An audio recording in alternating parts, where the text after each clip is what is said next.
Welcome to my channel. আমি নূপুর সাহা, ঢাকা বাংলাদেশ থেকে বলতেছি। আজ তৈরি করব মজাদার একটি নাস্তা। কি দিয়ে তৈরি করি সেটা দেখতেই থাকো। এই তো এখানে একটা বাটিতে প্রথমে নিয়ে নিয়েছি 1 চামচ চালের গুঁড়ো, তারপরে নিয়ে নিলাম 2.5 চামচ বেসন, 2 টেবিল চামচ কর্নফ্লাওয়ার। আমি আমার পরিমাণ মতো নিয়ে নিচ্ছি। আর নিয়ে নিলাম 1 টেবিল চামচ বেকিং পাউডার, দিয়ে দিচ্ছি স্বাদ মতো লবণ। যে যেখান থেকে এই মুহূর্তে আমার ভিডিওটি দেখা শুরু করতেছো বা দেখবে তাদের সবাইকে নমস্কার। দিয়ে দিলাম 2 টেবিল চামচ শুকনো মরিচের গুঁড়া, 1 টেবিল চামচ হলুদ গুঁড়া, দিয়ে দিলাম 1 টেবিল চামচ ধনিয়ার গুঁড়া,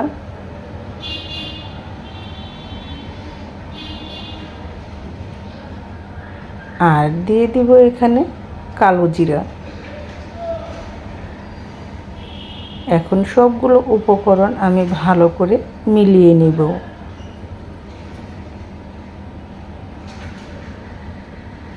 মিলানো হয়ে গেলে আমি অল্প অল্প এখানে জল দিয়ে সুন্দর করে একটা ব্যাটার তৈরি করে নেব।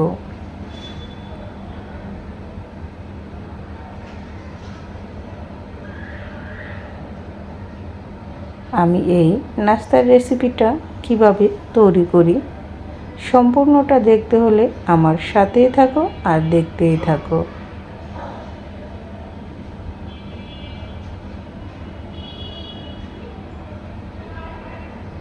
আমি এই তো অল্প অল্প জল দিয়ে একটা চামচের সাহায্যে সুন্দর করে একটা ব্যাটার তৈরি করে নিচ্ছি। একসাথে জল দিয়ে গোলানো যাবে না, কারণ ব্যাটারটা পাতলা হয়ে যেতে পারে। তাই তো অল্প অল্প জল দিয়ে ব্যাটারটাকে এভাবে মিলিয়ে নিতে হবে।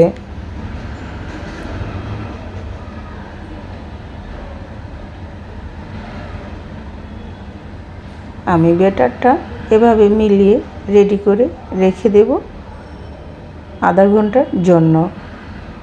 আর এদিকে আমি তৈরি করে নিচ্ছি। এখানে নিয়েছি সিদ্ধ আলু। আলুগুলো আমি এভাবে এখন গরম গরম অবস্থায় ম্যাশ করে নিচ্ছি। আলুগুলো খুব সুন্দর করে ম্যাশ করে নিতে হবে।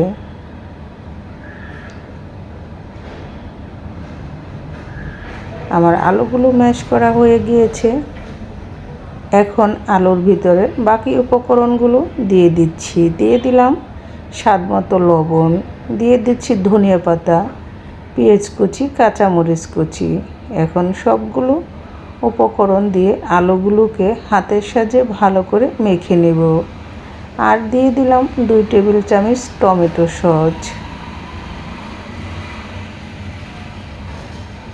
এখন হাতের সাহায্যে এগুলোকে ভালো করে মেখে নিচ্ছি।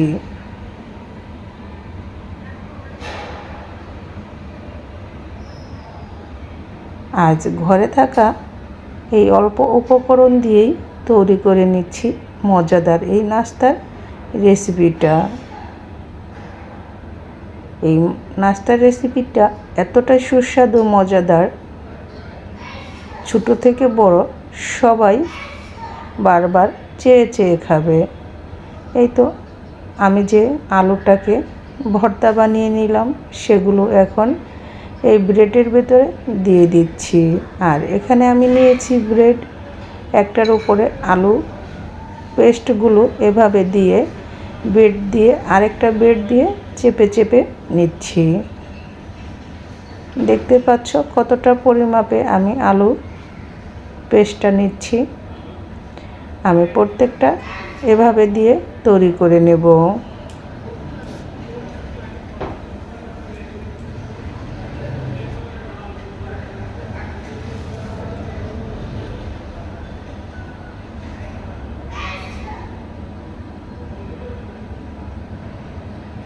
আমি প্রত্যেকটাই আলুর পেস্ট এভাবে দিয়ে নিচ্ছি, দিয়ে আরেকটা ব্রেড দিয়ে এভাবে লাগিয়ে নিচ্ছি। আমি এখন একটা ছুরির সাহায্যে এগুলোকে লম্বা করে কেটে নেব। তোমরা তোমাদের পছন্দ মতো শেপ দিয়ে এগুলো কেটে নিতে পারো।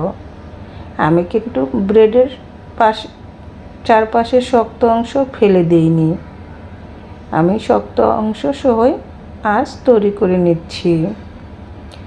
সবগুলোই আমি কেটে নিচ্ছি।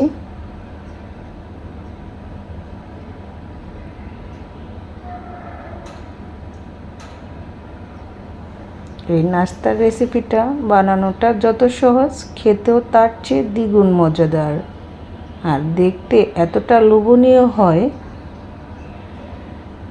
সবগুলো কেটে নিয়েছি। এখন আমি চলে আসলাম চুলার কাছে। চুলায় প্যানটা বসিয়ে তেল দিয়ে ভালো করে গরম করে নেব। আর এই তো ব্যাটারের সাথে ব্রেডগুলো এভাবে ডুবিয়ে আমি তেলের ভিতর দিয়ে দিচ্ছি।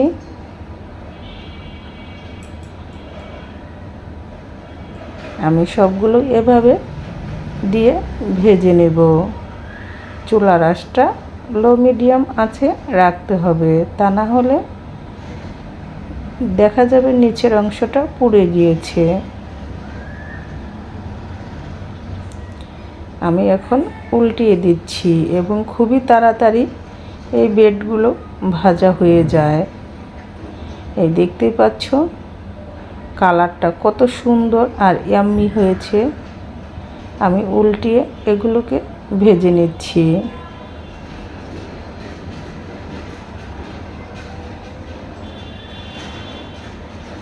যদি তোমাদের ভালো লাগে এভাবে তৈরি করতে পারো। এগুলো ভাজা হয়ে গিয়েছে, এখন আমি চুলা থেকে এগুলো তুলে নেব।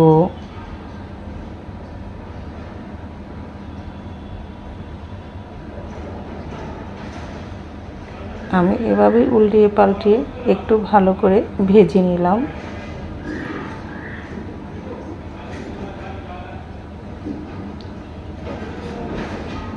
আমি এখন এগুলো তুলে নিচ্ছি। একটা প্লেটের উপরে টিস্যু দিয়ে তারপরে এগুলো তেল থেকে তেল ঝরিয়ে তুলে নিচ্ছি, কারণ বাকি তেলটা এই টিস্যুতে টেনে নেবে। আমি বাকি ব্রেডগুলো সেমভাবে ভেজে নেব। কেমন হলো নাস্তার রেসিপিটা? অবশ্যই ভালো লাগলে তোমরা ট্রাই করবে, দেখবে খেতে কতটা মজাদার। এটা বাচ্চারা স্কুলের টিফিন, বিকাল, সকালের নাস্তা হিসাবে খুব সুন্দরভাবে খাওয়া যাবে এবং সবারই খুবই পছন্দ হবে। ঘরে থাকা অল্প উপকরণ দিয়ে এভাবে ঝটপট তৈরি করে নিতে পারো মজাদার একটি হেলদি নাস্তার রেসিপি। সবগুলো ভাজা হয়ে গিয়েছে। সবাই ভালো থেকো, সুস্থ থেকো। আর যারা একটা লাইক দিতে ভুলে গিয়েছো, একটা লাইক দিয়ে দিও। আবার দেখা হবে তোমাদের সাথে নতুন ভিডিওতে। আমি একটা ভেঙে দেখালাম, ভিতরটা কত সুন্দর দেখতে পাচ্ছ। তাহলে আজকের মতো ভিডিওটি এখানেই শেষ করছি।